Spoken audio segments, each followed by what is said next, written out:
Qonli yo'l. Rossiya o'zbek migrantlaridan zambarak go'shti yasamoqda. Eng ko'p yollanma askar O'zbekistondan.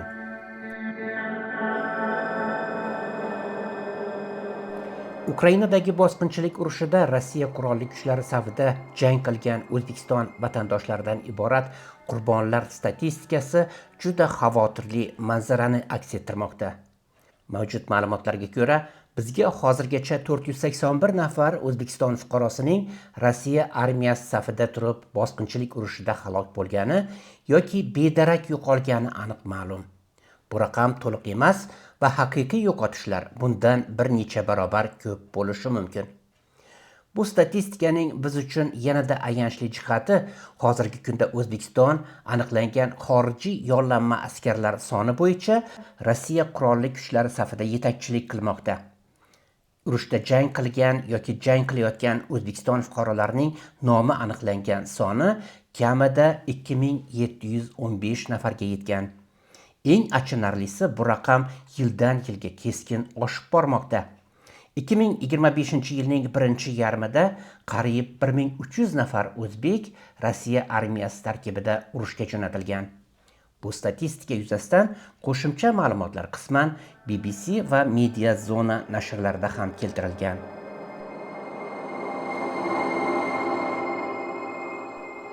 Zambarak go'shti Rossiya talofatlari uchun eng arzon xomashyo.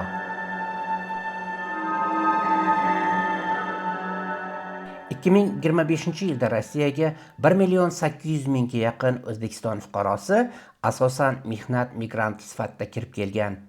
Ularning aksariyatiga ish o'rniga Rossiya uchun muttasil kerak bo'layotgan zambarak go'shti, ya'ni yuqori darajadagi yo'qotishlarga qaramay piyodalar hujumi uchun yuboriladigan oddiy askarlar bo'lish vazifasi taklif etilmoqda. Bu rus armiyasining katta yo'qotishlariga sabab bo'layotgan halokatli taktikasi bo'lib, unga doimiy ravishda yangi odamlar talab qilinadi. Qo'rqitish, aldash, majburlash, migrantlarni yollash mexanizmi.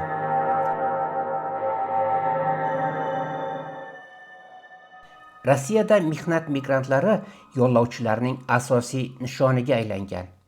Hukumat har bir shartnoma imzolagan shaxs uchun verbovkachilar, politsiya va tergovchilarga mukofot to'lashni qonuniylashtirgan. Migrantlarni ish va'dalari bilan aldash, deportatsiya qilish bilan qo'rqitish yoki jinoiy ish ochish tahdidi ostida shartnoma imzolashga majburlash kabi gibrid usullar qo'llanilmoqda. Rossiya armiyasiga qo'shilganlar xorijiy harbiy asirlar orasida ham birinchi o'rinni egallamoqda. O'zbekiston vatandoshlariga chaqiriqlar.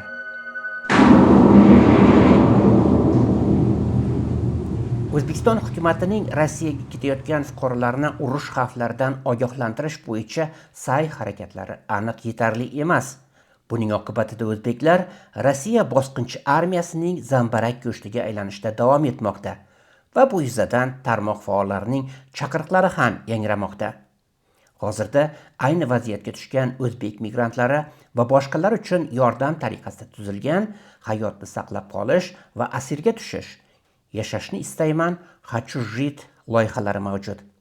Bu loyihalarda agar kimdir yoki ularning yaqinlari hozirda Rossiya armiyasi safida bo'lsa va ular hayotini asirga tushish orqali saqlab qolish istagi bo'lsa, Telegram orqali yoki Ukrainadagi +38 044 350 89 17 +38 095 688 68 88 +38 093 688 68 88 yoki +38 097 688 66 88 telefon raqamlari orqali bog'lanish taklif etiladi.